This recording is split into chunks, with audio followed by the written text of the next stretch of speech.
Assalamualaikum warahmatullahi wabarakatuh. Senang sekali bisa berjumpa dengan Bapak Ibu guru hebat melalui channel YouTube kami Cikgu FM. Baik Bapak Ibu, sebelum kami melanjutkan video kali ini, silakan bisa mendukung channel kami dengan cara like, komen, share, dan subscribe agar Bapak Ibu tidak tertinggal notifikasi ketika kami mengupload video-video terbaru. Baik Bapak Ibu, di video kali ini ya kita akan melanjutkan untuk membahas soal PCK UKP PPG ya, atau Pedagogical Content Knowledge untuk paket B part yang kedua, nomor soal 9 hingga 15. Baik, langsung saja Bapak Ibu kita bahas soal PCK untuk paket B ya, nomor soal mulai dari 9.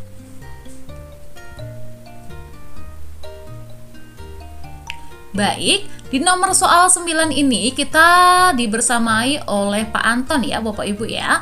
Pak Anton di sini mengajarkan materi teks eksplanasi di kelas 8 SMP. Dia menggunakan pendekatan problem based learning atau PBL, di mana siswa diminta untuk mengidentifikasi masalah di lingkungan mereka dan menulis teks eksplanasi untuk menjelaskan penyebab dan solusi masalah tersebut. Namun, siswa tampak bingung dalam menyusun teks eksplanasi yang logis dan runtut. Pertanyaannya, apa langkah yang seharusnya diambil Pak Anton untuk membantu siswa menyusun teks eksplanasi dengan baik? A. Memberikan contoh teks eksplanasi yang sudah jadi untuk ditiru. B. Mengarahkan siswa untuk memulai dengan menentukan tujuan dan urutan penyebab dan akibat dari masalah tersebut. C. Mengabaikan kebingungan siswa dan membiarkan mereka mencari solusinya sendiri. Atau D. Menyediakan template untuk setiap bagian dari teks eksplanasi yang harus diisi oleh siswa. Kira-kira yang mana Bapak Ibu untuk jawaban nomor 9?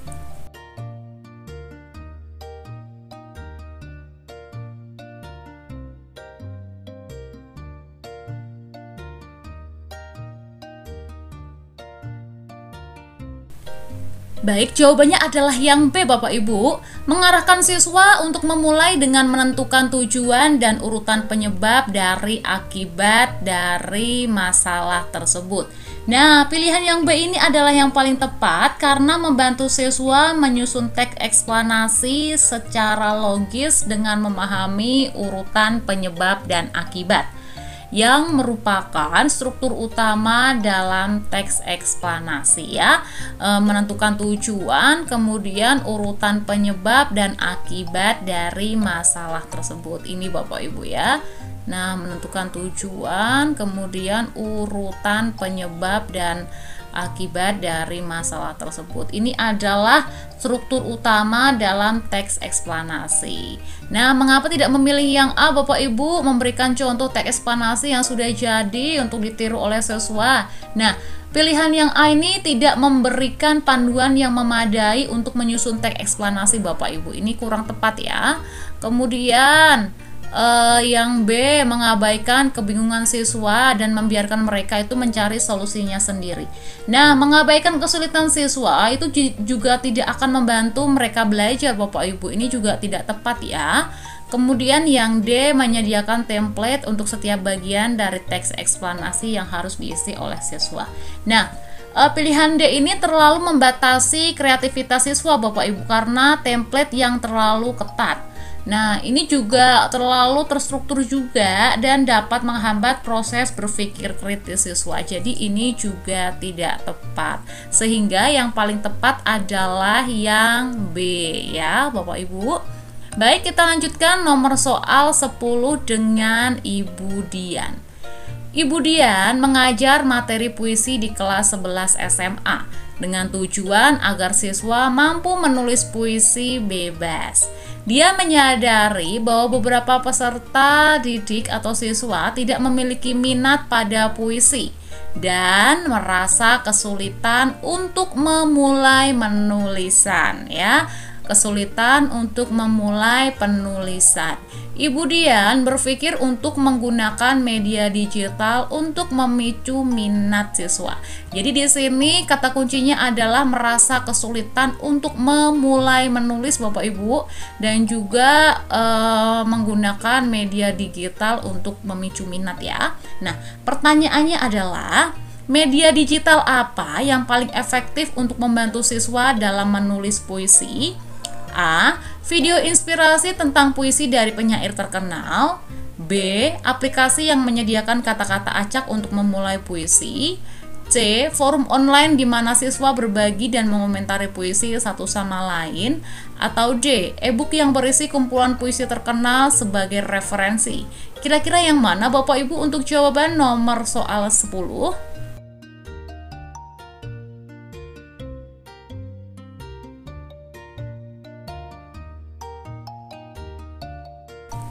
Baik, jawabannya adalah yang B Bapak Ibu ya. Aplikasi yang menyediakan kata-kata acak untuk memulai puisi.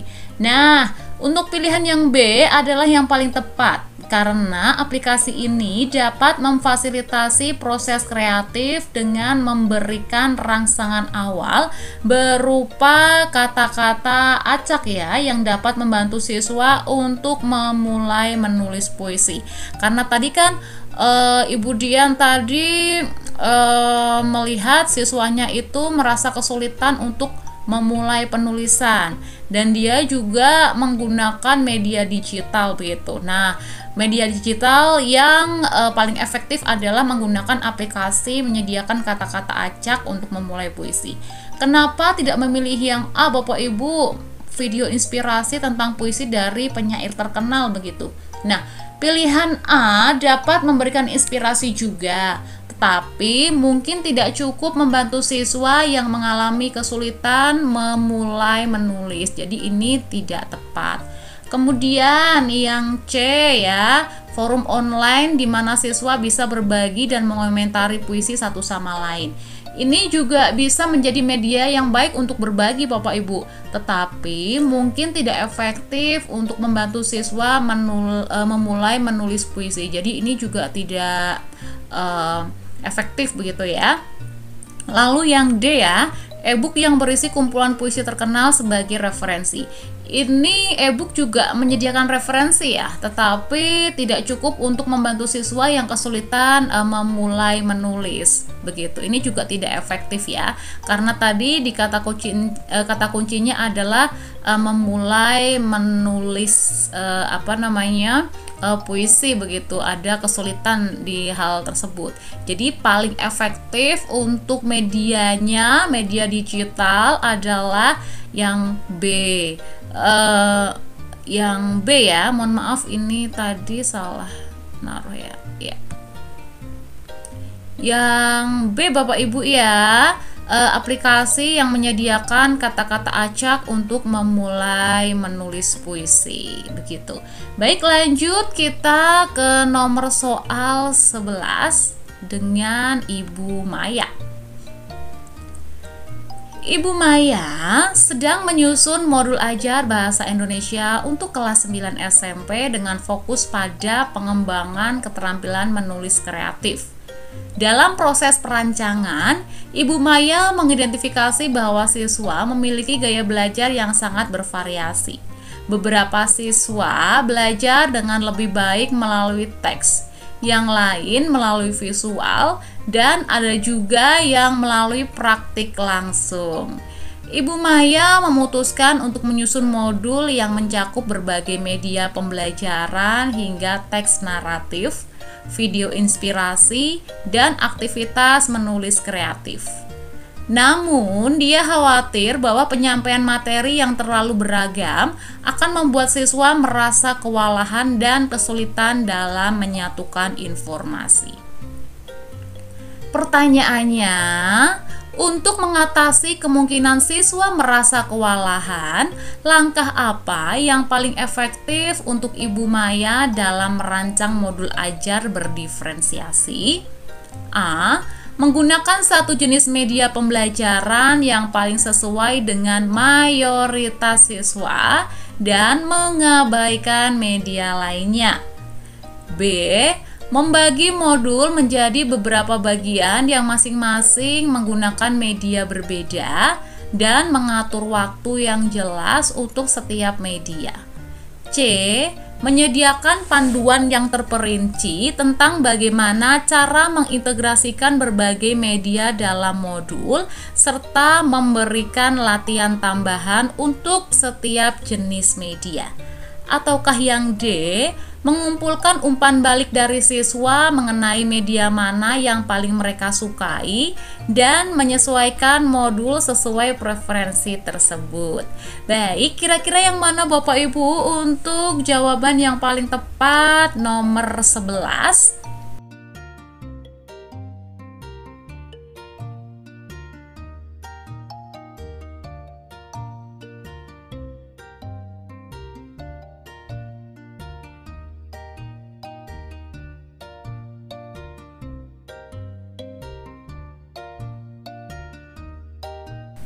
Baik, untuk jawaban yang paling tepat adalah yang B Bapak Ibu ya.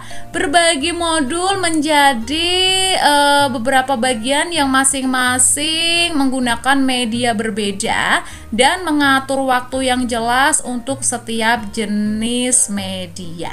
Nah, pilihan yang B ini adalah yang paling tepat Bapak Ibu, karena dengan membagi modul ke dalam bagian-bagian yang terstruktur begitu ya, siswa dapat fokus pada satu media pembelajaran pada satu waktu. Nah, sehingga di sini siswa tidak merasa kewalahan dengan informasi yang beragam. Nah, kemudian kenapa tidak memilih yang A Bapak Ibu? Menggunakan satu jenis media saja yang paling sesuai dengan mayoritas atau kebanyakan siswa ya, dan mengabaikan media lainnya. Nah, pilihan yang A ini Bapak Ibu terlalu membatasi dengan hanya menggunakan satu media saja ya. Padahal setiap siswa itu memiliki gaya belajar yang berbeda. Jadi ini kurang sesuai begitu. Kemudian yang C, menyediakan panduan yang terperinci tentang bagaimana cara mengintegrasikan berbagai media dalam modul serta memberikan latihan tambahan untuk setiap jenis medianya. Nah, ini juga tidak tepat Bapak Ibu ya, karena berpotensi membuat modul itu menjadi terlalu kompleks dengan adanya tambahan latihan untuk di setiap jenis medianya ya, yang mungkin itu juga tidak diperlukan begitu. Jadi ini juga kurang tepat. Kemudian yang D, mengumpulkan umpan balik dari siswa mengenai media yang paling mereka sukai dan menyesuaikan modul sesuai dengan preferensi tersebut. Nah, pilihan yang D ini terlalu bergantung pada preferensi siswa yang dapat membuat modul itu menjadi tidak terarah Bapak Ibu, sehingga ini juga kurang tepat. Jadi yang paling tepat adalah yang B. Begitu Bapak Ibu ya. Baik, kita lanjutkan untuk nomor soal 12 bersama Pak Tono. Pak Tono menghadapi tantangan dalam mengajarkan konsep bahasa Indonesia yang kompleks, seperti analisis struktur teks dan gaya bahasa kepada siswa kelas 11 SMA. Dia memutuskan untuk menggunakan teknologi digital seperti aplikasi pembelajaran interaktif yang memungkinkan siswa untuk menganalisis teks secara langsung.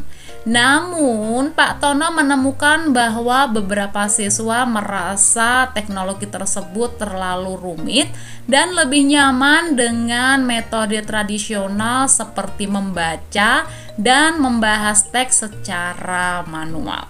Pertanyaannya, bagaimana sebaiknya Pak Tono mengintegrasikan penggunaan aplikasi digital dengan metode tradisional untuk mencapai hasil pembelajaran yang optimal? A. Menggunakan aplikasi digital sebagai metode utama dan meminta siswa yang kesulitan untuk beralih ke metode tradisional jika diperlukan. B. Menyediakan sesi pelatihan khusus untuk aplikasi digital, kemudian menggabungkan hasil analisis aplikasi dengan diskusi teks tradisional di kelas. C. Mengganti aplikasi digital dengan metode tradisional sepenuhnya dan hanya menggunakan teknologi sebagai bahan bacaan tambahan. Ataukah D. Meminta siswa untuk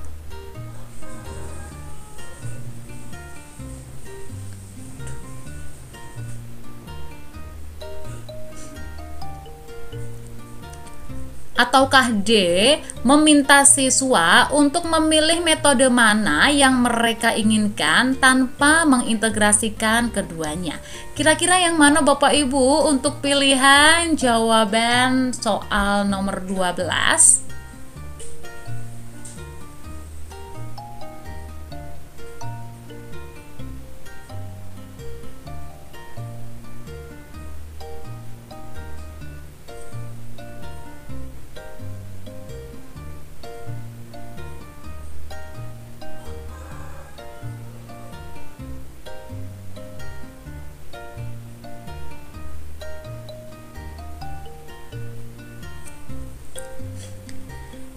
Baik, jawabannya adalah yang B ya. Menyediakan sesi pelatihan khusus untuk aplikasi digital, kemudian menggabungkan hasil analisis aplikasi dengan diskusi teks tradisional di kelas.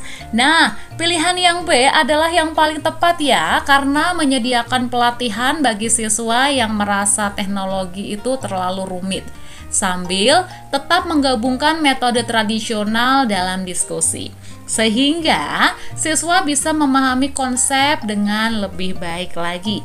Nah, integrasi antara teknologi dan metode tradisional juga akan memberikan pengalaman belajar yang lebih lengkap. Pelatihan khusus ini akan mengatasi kesulitan siswa dalam menggunakan aplikasi. Jadi, ini adalah pilihan yang tepat Bapak Ibu. Nah, kenapa kita tidak memilih yang A ya, menggunakan aplikasi digital sebagai metode utama dan meminta siswa yang kesulitan untuk beralih saja ke metode tradisional jika diperlukan begitu. Nah, pilihan yang A ini tidak memberikan dukungan yang cukup bagi siswa yang merasa kesulitan dengan teknologi Bapak Ibu, sehingga ini kurang tepat.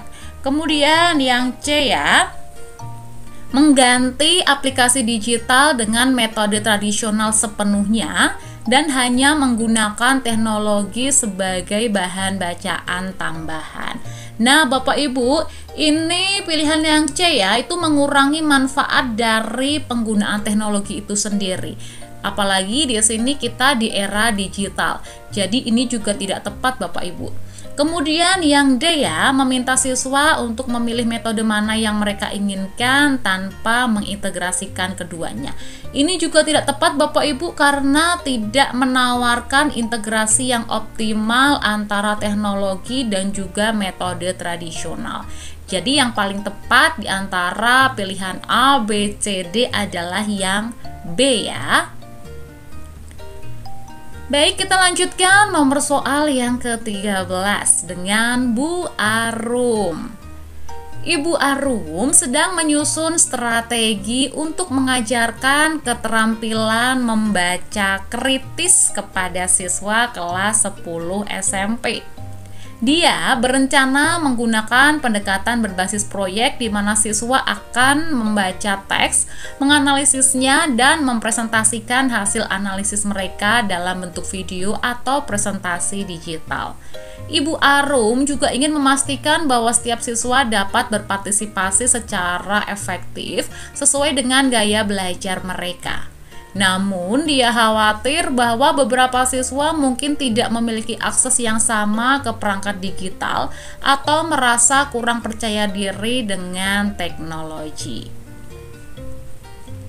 Pertanyaannya adalah, langkah apa yang sebaiknya diambil Ibu Arum untuk memastikan semua siswa dapat berpartisipasi secara efektif dalam proyek berbasis digital. Nah, kira-kira yang mana Bapak Ibu? Apakah yang A, memberikan opsi tugas dengan format tradisional dan digital, sehingga siswa dapat memilih sesuai dengan kenyamanan mereka. Kemudian yang B, menggunakan teknologi sebagai format utama dan memaksa semua siswa untuk menggunakannya, sembari menyediakan bimbingan tambahan bagi mereka yang kesulitan. Atau C, mengatur sesi pelatihan teknologi di luar jam pelajaran dan memberikan perangkat digital kepada siswa yang tidak memilikinya. Ataukah yang D, memastikan bahwa semua siswa memiliki akses yang sama ke perangkat digital dengan meminjamkan perangkat dari sekolah jika diperlukan. Kira-kira yang mana Bapak Ibu untuk jawaban soal nomor 13 ini?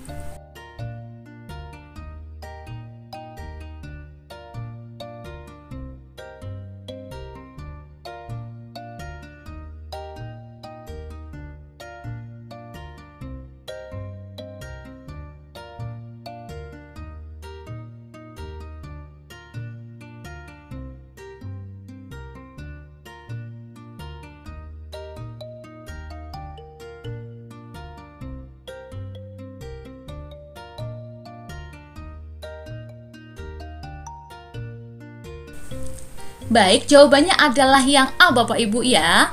Memberikan opsi tugas dengan format tradisional dan digital sehingga siswa dapat memilih sesuai dengan kenyamanan mereka. Nah, pilihan yang A ini Bapak Ibu memungkinkan fleksibilitas, sehingga siswa yang memiliki keterbatasan akses teknologi tetap dapat berpartisipasi dengan cara tradisional. Kemudian yang B Bapak Ibu, kenapa tidak memilih yang B ya? Menggunakan teknologi sebagai format utama dan memaksa begitu ya, sembari menyediakan bimbingan tambahan bagi yang kesulitan. Nah, pilihan yang B ini Bapak Ibu, ini terlalu memaksa siswa untuk menggunakan teknologi ya, yang dapat membuat mereka itu merasa terbebani. Kemudian yang C atau yang D begitu ya, mengatur sesi pelatihan teknologi di luar jam pelajaran dan memberikan perangkat digital kepada siswa yang tidak memiliki, atau memastikan terlebih dahulu terkait akses ke perangkat digitalnya dan meminjamkan perangkat yang ada di sekolah jika diperlukan. Nah, pilihan yang C itu baik Bapak Ibu, tetapi mungkin tidak realistis untuk semua siswa ya. Sedangkan untuk yang D ini juga bisa menjadi solusi tambahan sebenarnya jika diperlukan. Tetapi fokus utamanya adalah memberikan pilihan yang sesuai dengan kemampuan dan kenyamanan siswa. Jadi pilihan yang paling tepat adalah yang A Bapak Ibu ya. Baik. Kita lanjutkan ke Pak Joko ya, nomor soal 14. Pak Joko ingin mengembangkan kemampuan berbicara publik siswa kelas 12 SMA melalui simulasi debat yang melibatkan berbagai topik sastra. Untuk mencapai hal ini, dia memutuskan untuk menggunakan pendekatan TPACK, mengintegrasikan teknologi dengan strategi pedagogis untuk membimbing siswa. Dia mengintegrasikan video debat, forum diskusi online, dan latihan berbicara langsung. Namun, dia menemukan bahwa beberapa siswa mengalami kesulitan beradaptasi dengan perubahan metode dan mengeluhkan kurangnya panduan yang jelas. Pertanyaannya, apa langkah yang paling efektif untuk Pak Joko dalam memastikan bahwa siswa dapat beradaptasi dengan baik dengan metode pembelajaran yang terintegrasi? A. Menyediakan panduan yang jelas dan terperinci tentang bagaimana menggunakan setiap teknologi dan metode, serta memberikan latihan terpisah untuk masing-masing. B. Mengurangi jumlah teknologi yang digunakan dan fokus pada metode pembelajaran berbicara langsung tanpa integrasi teknologi.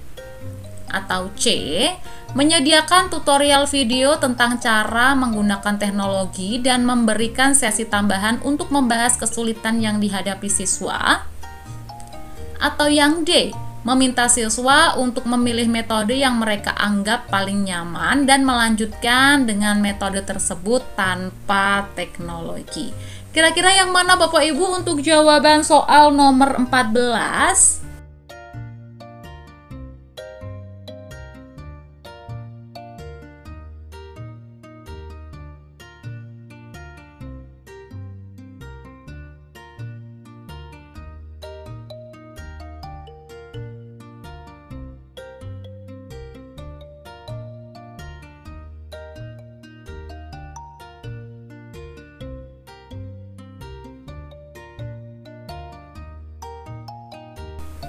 Baik, jawabannya adalah yang A Bapak Ibu ya, menyediakan panduan yang jelas dan terperinci tentang bagaimana menggunakan setiap teknologi dan metode serta memberikan latihan terpisah untuk masing-masing.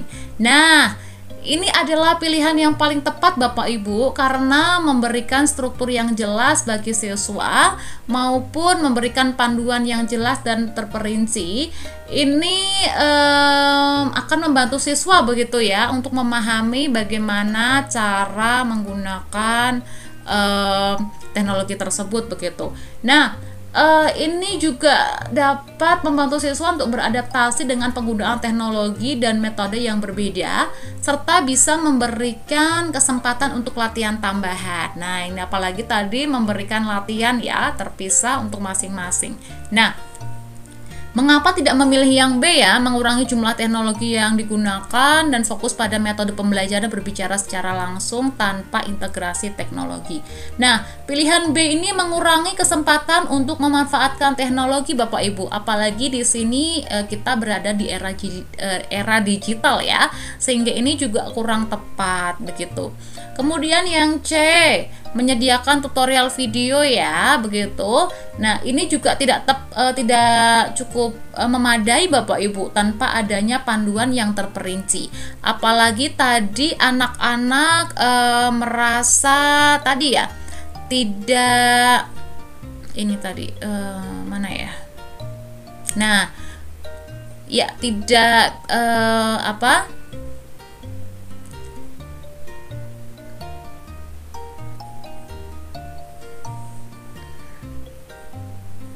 apalagi tadi anak-anak itu mengalami kesulitan beradaptasi dengan perubahan metode dan lebih pentingnya lagi tadi mengeluhkan kurangnya panduan yang jelas. Jadi dengan kita memberikan panduan yang jelas dan rinci dan juga memberikan latihan, ini bisa membantu siswa begitu. Nah, ini yang C kurang Bapak Ibu ya, kurang tepat ya. Lalu yang D, meminta siswa untuk memilih metode yang mereka anggap paling nyaman dan melanjutkan dengan metode tersebut tanpa teknologi. Nah, ini pilihan yang D kurang efektif Bapak Ibu karena tidak mengintegrasikan teknologi dengan pembelajaran secara optimal. Karena tadi kan Pak Joko pertanyaannya langkah yang paling efektif dalam metode pembelajaran yang terintegrasi begitu ya, terintegrasi dari teknologi dan juga secara langsung. Nah, ini jadi yang paling tepat adalah yang A Bapak Ibu. Begitu. Baik, yang terakhir Bapak Ibu, soal nomor 15 ditutup dengan Ibu Lina. Ibu Lina sedang mempersiapkan materi untuk mengajarkan teks argumentasi di kelas 9 SMP. Dia berencana menggunakan berbagai strategi pembelajaran, termasuk diskusi kelompok, pembuatan poster digital, dan presentasi. Namun, Ibu Lina menghadapi tantangan karena beberapa siswa tampak lebih aktif dalam diskusi kelompok, sedangkan yang lain lebih suka berkontribusi secara individu melalui poster digital.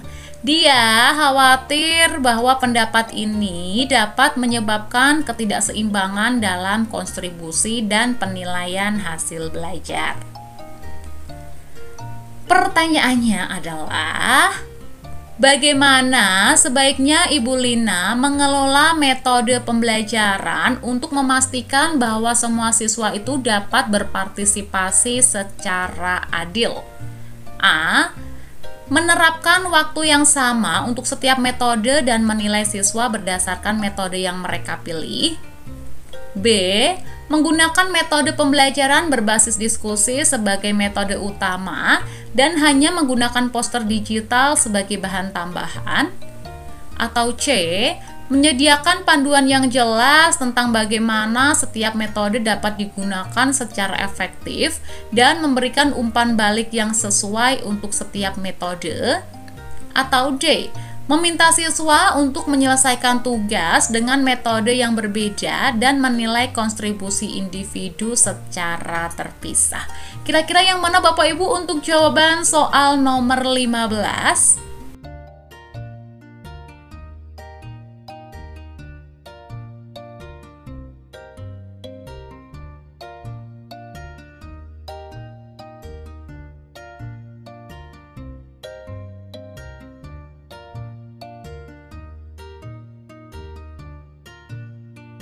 Baik, jawabannya adalah yang C Bapak Ibu ya, menyediakan panduan yang jelas tentang bagaimana setiap metode dapat digunakan secara efektif dan memberikan umpan balik sesuai untuk setiap metodenya.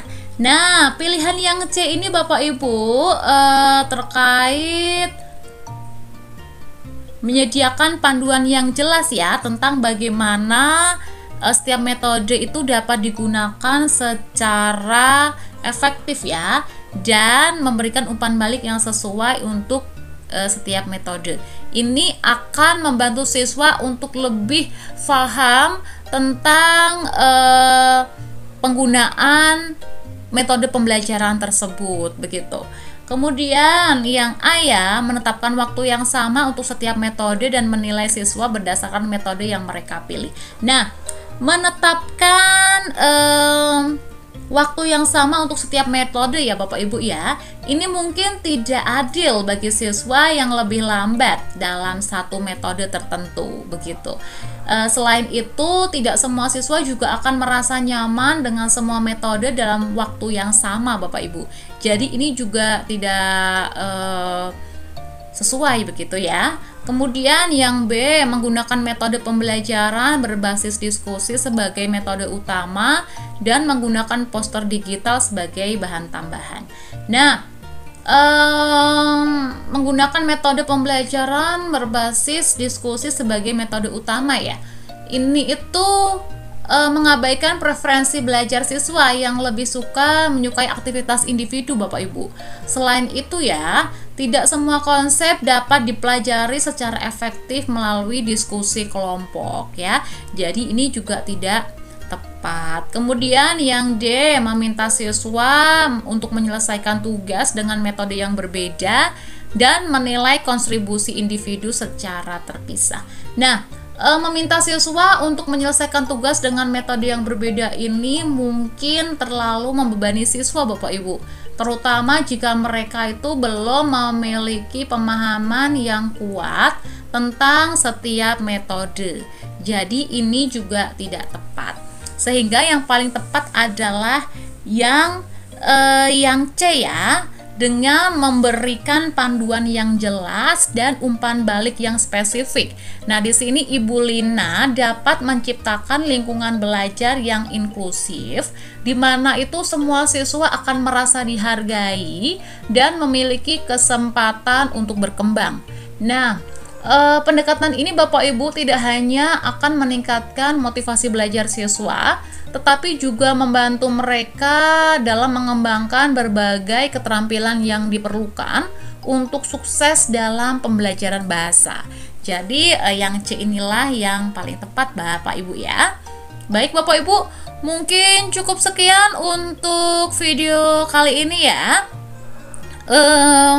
Pembahasan soal PCK, Pedagogical Content Knowledge untuk di paket yang B begitu. Nah, jadi sebelum kami tutup Bapak Ibu untuk video kali ini ya, Bapak Ibu bisa mengapresiasi kami dengan cara like, komen, share sebanyak-banyaknya, dan jangan lupa di subscribe agar Bapak Ibu mendapatkan notifikasi ketika kami mengupload video-video terbaru. Baik Bapak Ibu, mungkin cukup sekian untuk video kali ini. Kita akan berjumpa kembali di video-video selanjutnya. Jangan lupa tetap pantau channel kami ya di Cikgu FM. Baik, kami tutup Bapak Ibu untuk video kali ini dengan wassalamualaikum warahmatullahi wabarakatuh. Selamat belajar Bapak Ibu, semoga sukses dalam UKPPPG-nya, semoga lulus first taker. Semangat!